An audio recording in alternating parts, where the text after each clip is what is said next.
Gavin and I are just breaking down really what I think is at its core a masterpiece of prose, right? If anything that Joseph Conrad is going to be remembered for in my eyes, it is, not maybe necessarily his politics as much as it is that he is just a goddamn beautiful writer. And that was one of the things that I was struck out when I was, rereading Heart of Darkness, which is, of anything that I may have forgotten about the book. This is the second time that I was reading it, but just like how beautiful the prose is. I mean, how eloquently he just describes, his journey and the book. And at first I was sort of like, why did this, live on? Like, why, is this like one of those books? But I think for no other reason than just it's a great piece of art for, art's sake.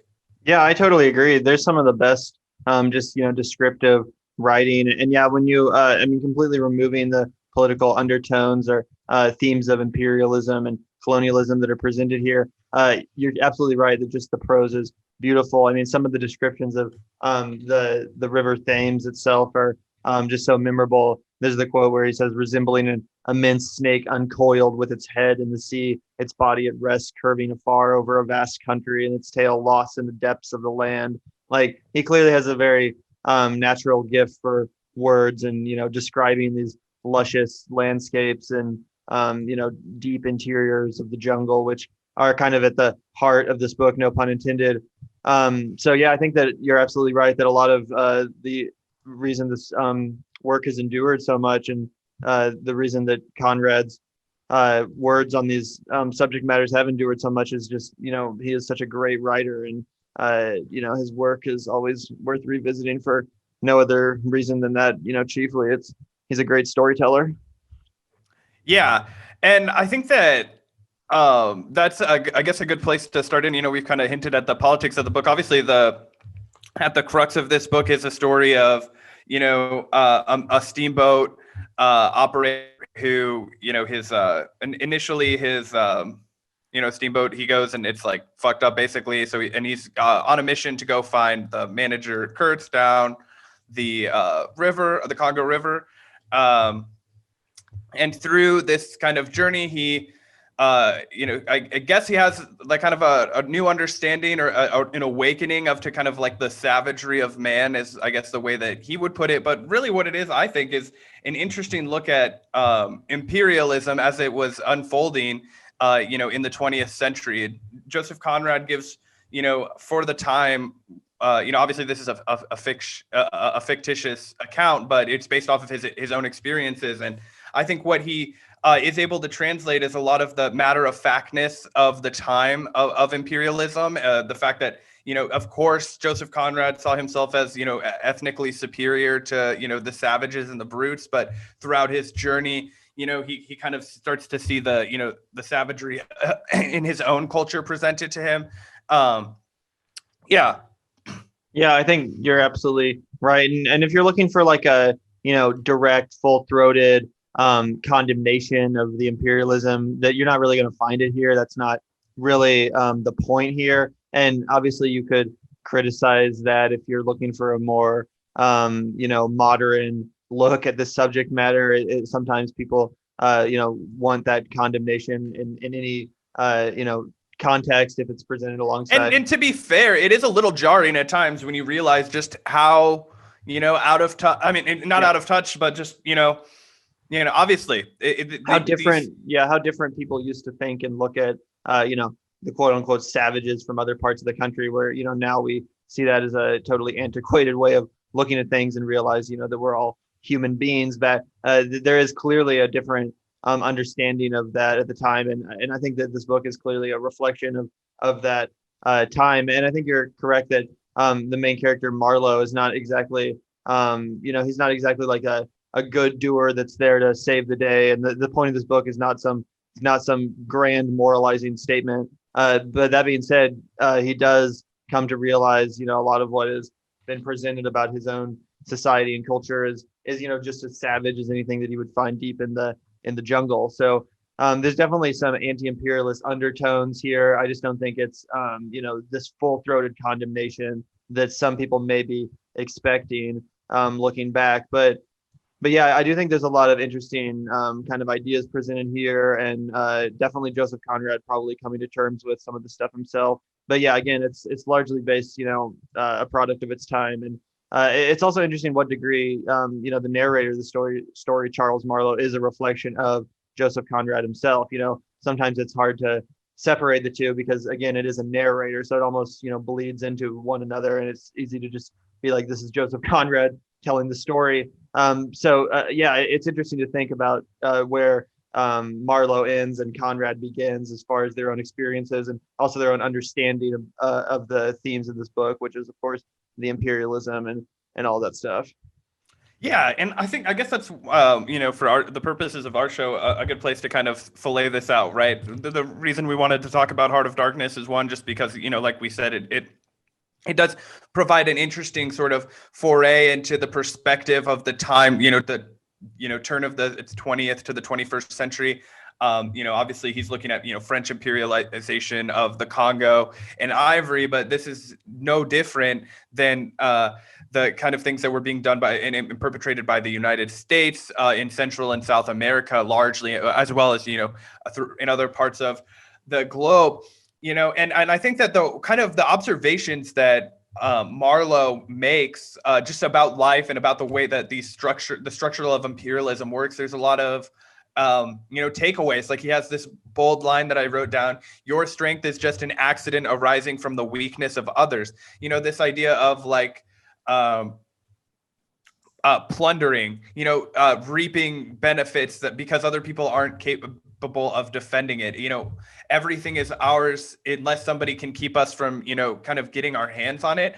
And not to get off topic here, but it really reminds me of the Podesta email between John Podesta and Neera Tanden, and where she's basically saying like, "Oh, Libya has this oil, like we have a deficit of oil. Let's go get this oil because why not, right? We're the United States." So it just shows you how ingrained this mentality is. And I think that one of the great places to start looking at Heart of Darkness is kind of like we talked about. It is a little bit jarring to hear the like explicitness of the language that he uses, talking about disfigurements and mask faces and, all the just kind of, disgusting and offensive language that he uses to describe the people that he encounters who don't look like him and aren't European, our African natives are, obviously it's disgusting, and it kind of, takes you back with when you're reading it with modern eyes. But the power structures that he's commenting on to a very large extent have just been replaced from, imperialist powers like France and the United States with corporations that are doing the same sort of plundetry, that are, extracting those resources and using the same kind of logic of, mercilessness. Yeah. And I think it's that, that imperialism that still exists and is very deeply a part of Western and certainly American tradition, which is why, Heart of Darkness by Joseph Conrad was so ripe for Francis Ford Coppola to adapt it into Apocalypse Now, which we'll also talk about in this episode, which of course takes place during the Vietnam War. And, if you ask your average American if the Vietnam War is an example of, imperialism, you might not get an answer of yes, but that is, as you alluded to, what our foreign policy comes down to often, much of the time. So I think that this is just such a ripe subject matter and a great text as far as its themes and exploration of certain ideas for Coppola to make it into the cinematic masterpiece that is Apocalypse Now, which of course deals with a lot of the same themes of, kind of flirting with the darkness, the inner darkness, and, kind of making that transition and all of that. But it's in a similar, but, very different setting, of course, being Cambodia during the Vietnam War. Do you think that Apocalypse Now is a successful kind of translation of or readaptation of the themes presented in Heart of Darkness? Yeah, I was actually talking to my girlfriend about this earlier because we both watched the movie together a few days ago. And I think it actually might be the perfect reimagining of a book, right? Because one of the things that I, and obviously Gavin and I are two big, cineasts. We've been longtime like fans of cinema as an art form. And I think one of the things that I always grew up as sort of an eye roll with was, the book or the movie. It's like, okay, those are two different like pieces of art. And obviously Francis Ford Coppola, was an American who came from the like Cahiers de Cinema school of auteur theory. The director is the author of the film, and I think he drew inspiration in a very obvious and direct way from Heart of Darkness. Moving along the river, he kept the name Katz, which is Brando's character in Apocalypse Now, and he took all of the thematic elements that really had weight, right? And he took all of the kind of things that you're supposed to imply from Heart of Darkness, all those thematic elements, all the internal conflict, and he really from Marlowe, and he really channeled that into, gosh, what's the name of Martin Sheen's character in Apocalypse Now? Willard. I just watched Willard, yeah. And he channels all of that into the character in a way that I think is really profound, and instead of challenging the absurdity of the ivory business, he's challenging the absurdity of the military leadership who's obsessed with surfing and is like, you're either going to surf or you're going to fight private, I mean, and there's so many scenes like that where, the sergeant or whatever the guy's name is, he's like, grandstanding, talking about any man who's going to fight with his guts hanging out, you can drink from my canteen. And then they immediately start talking about surfing, and he like stops giving this dude that's dying on the ground fucking water, and he starts talking about the waves with this dude who's like a famous surfer who's just supposed to represent, like American kind of celebrity culture in like this like subtle way. I don't know. I think it's a masterpiece, and I could go on and on, probably about more than I could probably talk about Apocalypse Now a little bit more than I could talk about Heart of Darkness, just because Heart of Darkness is such a short, dense 90 minutes of language. Whereas Apocalypse Now, I feel like it's just, it already has reimagined all these things in a much more modern sense, in a way that's really easy to sink your teeth into, on top of engaging, thrilling piece absolutely. Of and another thing that we both agreed on, I think, is that despite The Godfather getting all the hype, that Apocalypse Now is probably Francis Ford Coppola's masterpiece. At least I need to rewatch Godfather 1 and 2 back to back before I'll officially sign off on that argument, because but 100% it's probably a tie if it's not. I mean, because they're so different. I know it's apples to oranges. And there's no denying that The Godfather, at least the first two films, are literally perfect films. But I think when it comes to the ambition of Apocalypse Now, and the fact that just the production story too, how crazy the production of this film was, from natural disasters to the main actor having a heart attack, Marlon Brando showing up overweight, not knowing his lines. This film was an absolute nightmare to make. And the fact Francis that Ford Coppola actually had to read Heart of Darkness out loud to Marlon Brando while they were in Vietnam, as well as all of his lines for the script of the movie. Yeah, it's one of the most insane like film production stories of all time. And the fact that the film not only was finished, but was completed and exists in the immaculate, masterful condition that it does is genuinely a miracle. I mean, it takes so much to make any movie of any scale. The fact that they were able to pull this off, while going over budget and over schedule, and with all of these obstacles they're up against in the conditions they were filming, it genuinely is a miracle, and that can't be overstated to what extent this film is a mammoth achievement. And it really is just when it comes to, like you said, adapting a book into a film. I think this is just the absolute apex of that, because Heart of Darkness by Joseph Conrad is it's narrated. It's a narrated book where there's one main character who kind of narrates the events of the story. And usually those books are the hardest to adapt to film, because it's like you can't just do a monologue the whole time. You can't just have the main character narrating over the images the entire movie. That's not a very compelling, film. But this movie is great at adapting that, because it doesn't really try to, take on that narration style at all. And instead it is extremely meditative. It's not very conventional in its storytelling. It's not like the characters just move from plot point A to plot point B. No, it's much more winding, and which obviously pairs with the river imagery and the flow of the river, and it's very psychedelic too. The way it kind of builds up and gets very intensely psychological. You could look at the whole journey as kind of a metaphor for a psychedelic experience, with the end result being the ego death that is so associated with psychedelia. And of course that was huge at the time of this film's production. And and anybody who's familiar with the whole zoetrope Francis Ford Coppola scene at that time, George Lucas, Martin Scorsese. There was a drugged up time. I definitely think that that may have been on his mind when he was structuring the film creatively. Not to jump ship to like pivot, but I was happy that I stumbled upon this quote right when I opened the book, just kind of like haphazardly. It was one of the quotes that I meant to save, but I didn't. And I wanted to do our shout out to our Unsung Socialist Award for this episode of the Vanguard podcast. So there's this little exchange between the aunt and Marlowe before he leaves for his expedition, right? And he's telling her of all of his grand plans, and he's been dreaming about it since he was a boy. And then he's like telling her about like the business of it all, and they're getting a little bit into the nitty-gritty. And one of the things that she says to him is, "You forget, dear Charlie, that the laborer is worthy of his hire," she said brightly. Now, Marlowe's response is, "It's queer how out of touch with the truth women really are. They live in a world of their own, and there has never been anything like it. And there never can be. It is too beautiful altogether. And if they were to set it up and it would go to pieces before the first sunset." So that's just I just made a little bit of a dot in the book right there. Yeah. A little bit of a shout out to Marlowe's aunt for being a real one, whereas a perfect foil for the whole kind of plundering of what was to come with Marlowe. Anyway.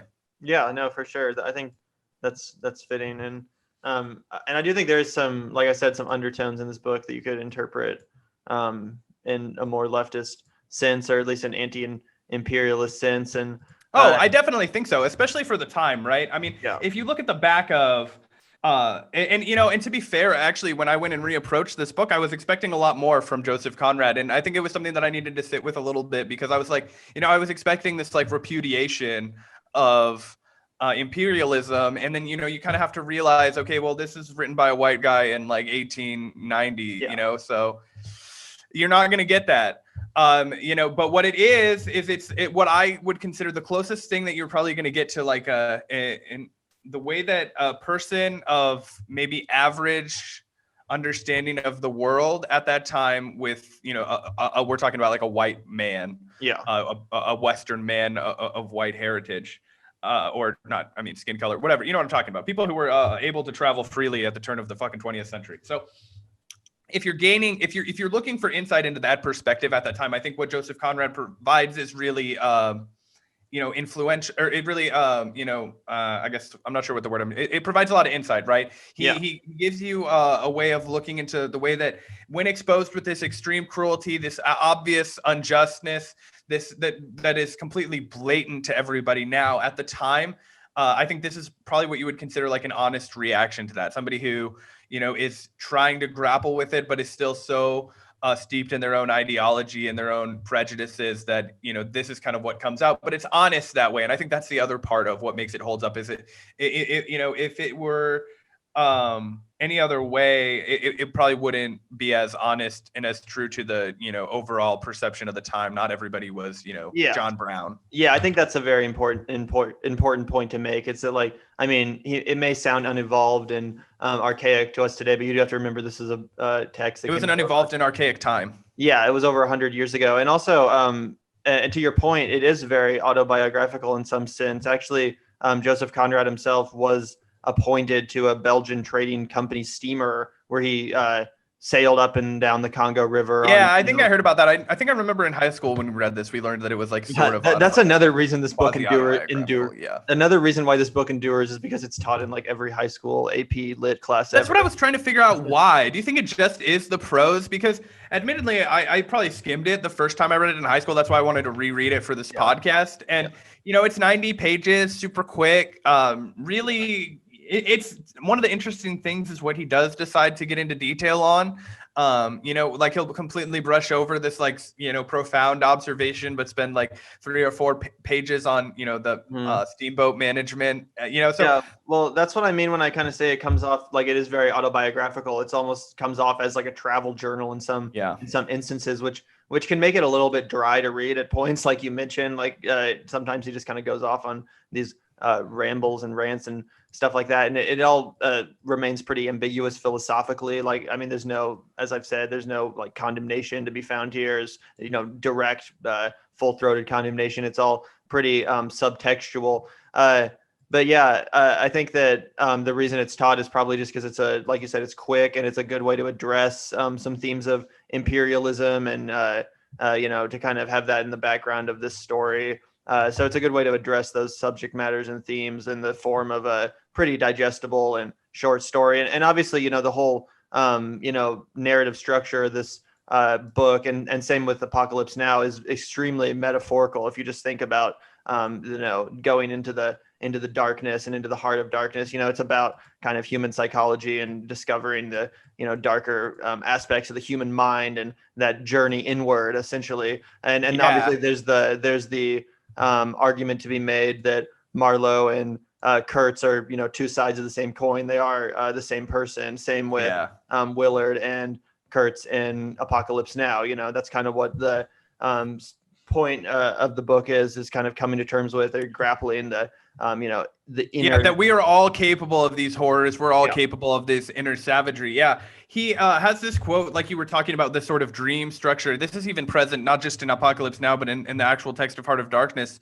Quote, "It seems to me I'm trying to tell you a dream, making a vain attempt because no relation of a dream can convey the dream sensation, that comingly of absurdity, surprise, and bewilderment in a tremor of struggling revolt. The notion of being captured by the incredible, which is the very essence of dreams. No, it is the impossible. It is the impossible to convey the life sensation of any given epochs of one's existence, that which makes its truth, its meaning, its subtle and penetrating essence. It is impossible. We live as we dream alone." And I think that's it, really telling structurally, right? It's very much like he's trying to articulate a very specific experience and a very specific emotion. And I think that that's why, Conrad does harp on those more, what we would imagine as mundane experiences. It's because that's when he was overwhelmed by, these kinds of aha moments where he was having these mental breakthroughs, was when he was steering the ship, when he was, doing these more mundane things. And almost in a dream, what you remember is like, the like bare outline of what was happening, but you can never convey the feeling. And, that's where he kind of gets back to his note of solitude, right? Where you can never fully convey your own experience. And I think, that's, coupled with obviously the fact that they're in the middle of the, where on the steamboat, and, he's, losing his mind. But I think that it's intentional from Joseph Conrad to sort of present that in the style of a sailor making his recollections. Yeah, I think that's definitely true. And also, I think it's interesting to note that when this book was originally published, it wasn't really published as like a defining volume or whatever. It was actually like published in 3 parts as part of like a magazine, like a literature magazine. And I believe that Conrad had no intent, like he didn't even consider it a noteworthy work of his own. Like he didn't think it was that important of any of his work. He never really thought much of it. It just happened to, gain this life of its own after his passing. And now it's obviously his most famous work. But I think that's also evidenced in what we're talking about, is like this wasn't really something that he even necessarily put that much time into, which is why it probably does come off often like, a journal or this mundanity. And I think your comment is absolutely accurate too, that it does come off as, dreamlike and embraces that structure to some extent. Obviously, Apocalypse Now even more so. And I think that's honestly what makes Apocalypse Now my personal favorite war film, without a doubt. I'm not a huge fan of the genre necessarily, but Apocalypse Now has always stood out to me just because it has such a different vibe to it than any other war film. It's so, like I said, it's psychedelic. It's asking very. It also it relies on the viewer to make all of their own anti-war takeaways, right? So that's what I think is really important about Francis Ford Coppola. Is that go look up a picture of Francis Ford Coppola in 1979 when he was shooting this movie. Obviously, this dude was opposed to the war in Vietnam. Like, I mean, the war was over, but like you can tell by looking at him that he was definitely like of the hippie movement, right? And if you watch the movie with you can take that away too, but it's not like heavy-handed, right? Oftentimes, if a war is anti-war, it's so anti-war that it just beats you over the head with it 100 times. Yep. This war was bad, right? Francis Ford Coppola doesn't do that. He's more interested in getting at the bigger truth of the matter, right? Yeah. And I think that's something that's really important, and also shows a true understanding of the text of Heart of Darkness, is that quest for truth. So what he's really showing is not just the evilness and the horror, although that's there and it is present, but the ease at which that's brought out of individuals, right? And also sort of the incompetence behind the machine of the war. Just like Joseph Conrad was kind of pointing out the incompetence behind the machine of the steamboat ivory harvesting business. He's and this is obviously evidence between the incompetent sergeants and the Heart of Darkness. But the all of the anti-war messaging, when they just kill all the people that are on that boat for no reason, all of those things. It's like, it's not 100% beating you over the head with it. It's letting you draw your own conclusion that this is wrong, and obviously this is wrong, but we don't have to tell you. Yeah, totally. And it's also and on the flip side, just like how it's not overtly browbeatingly anti-war, it's also not sickeningly or even at all patriotic, which is the other annoying thing. Which is war the other thing about all war movies. Yeah, like you look at like Saving Private Ryan, and it can't just make its fucking point. It has to like go over the top at the beginning and into the movie to be like, this is a patriotic film, and go America and all this stuff. And obviously it's easier to do that with World War II than it is with the Vietnam War. It's pretty hard to make America look like the good guys in any way. Many filmmakers have tried. Yeah. So I mean, in that sense, it's a little bit different. Gump, which we're definitely going to do a podcast on someday. Yeah. Fun fact: I fucking hate Forrest Gump, but we'll talk about that another day. But Apocalypse Now, like you said, it's just so much more concerned with the bigger questions, and it almost uses this war as this like a backdrop, a very heightened environment for a lot of this human psychology and stuff to play out. And I mean, just from the very beginning, you have the end by the Doors, and it's this very transcendental sequence. One of the most iconic, obviously, in all of cinema history, when with the exploding palm trees and the jungle and all that. But it just from the very beginning to the very end, it has such a meditative and interesting tone that's so unlike what you would normally expect from a war film or a Vietnam era movie. Usually there's so many tropes associated with that genre. So I just think that, just to one more time, one of the best adaptations of a book, in the sense that it doesn't try too hard to adapt it too literally. It takes the kind of defining themes and narratives, and is able to put them in a very different but similar contextually situation. And I just think these are both great works of one obviously a work of literature, and one a work of cinema that both deserve to be revisited. They both really stand up. And I mean, I read Heart of Darkness in high school, and I watched Apocalypse Now probably about 5 years ago, and revisiting them both, I was just struck by how much I remembered both works. I felt like even though it had been years, I really remembered each scene. I remembered, but got so much more out of it too, now that it's been some time, and, rewatching and rereading. But yeah, highly recommended. Yeah. And I guess one last thing that I wanted to talk about with regard to specifically Heart of Darkness was probably one of the most famous quotes, and obviously it's replicated in exchange in Apocalypse Now.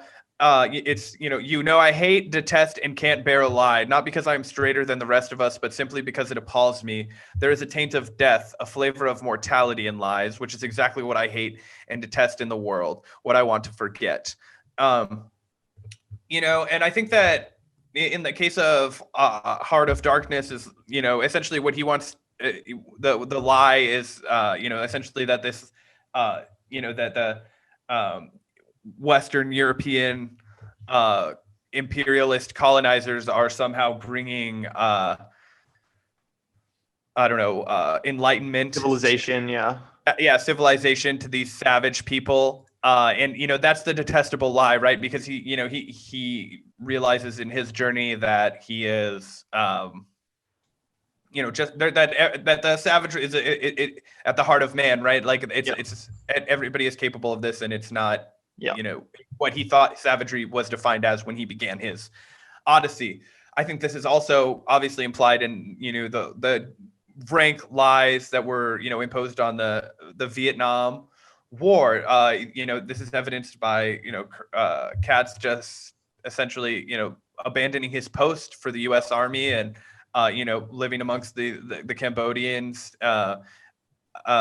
The Vietnam War, which was essentially the United States sending armed troops to a country that didn't attack us to subvert their, people-powered revolution. And we can, criticize the Viet Cong, though it's not our place to do so as Americans and people who have played no role in the uprising and any kind of, process as Vietnamese people. The fact of the matter is that it was a sovereign nation that was, making its own decisions, and the United States went in there and destroyed a nation that was woefully unprepared to defend itself against a superpower like the United States, terrorized villages, and, wreaked havoc. I mean, hundreds of thousands of people were killed. I mean, astronomical numbers. Anyway.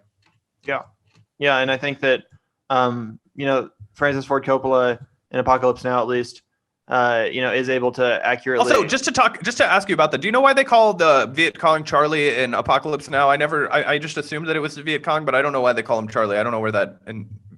Yeah, I don't know. I have no idea. I never really thought about it. But Charlie was everywhere, Yeah, I know what you're saying. But yeah, definitely worth revisiting. Like I said, both of these works. I'm just so struck by how modern of a film Apocalypse Now continues to seem. Like, it's just so contemporary. It doesn't feel like a film of its time at all. It feels so evolved in its structure, the way it's edited, the way the characters interact. Like, I don't know, it's just very, like I said, psychedelic, very interesting, a different kind of movie. So I think it's definitely worth revisiting. And yeah, same with Heart of Darkness. Definitely. And as a follow-up to this, I don't know when we'll get around to recording this, but I am determined to.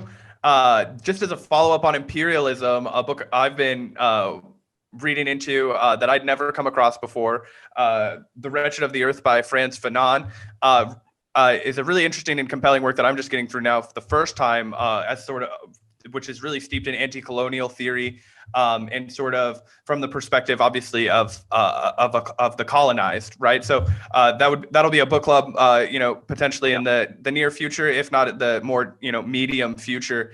We've got a lot of content for you guys, and so obviously reading books and getting content out, takes a little bit of time, but that's definitely on the radar as a follow-up to this sort of Heart of Darkness discussion. As one of the themes of the Vanguard Book Club, we like to try and alternate between doing fiction works and nonfiction works to explore similar subject matter. And I think that's also an important, follow-up to do too at some point in the near future, like you said, because I think when we are talking about themes of colonization and works of, literature or nonfiction that deal with it, it is important to, review and read and talk about those that are written from the perspective of the colonized, not just the Western perspective.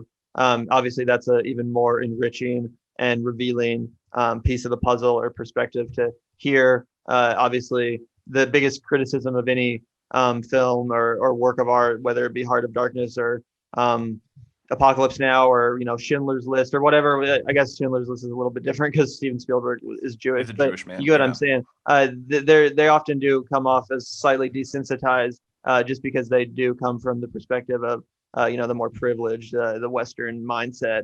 Whereas it's very important to hear it from the other side, which is, as I said, even more important. So we'll look forward to speaking about that book, and hopefully we'll do another one of these next week.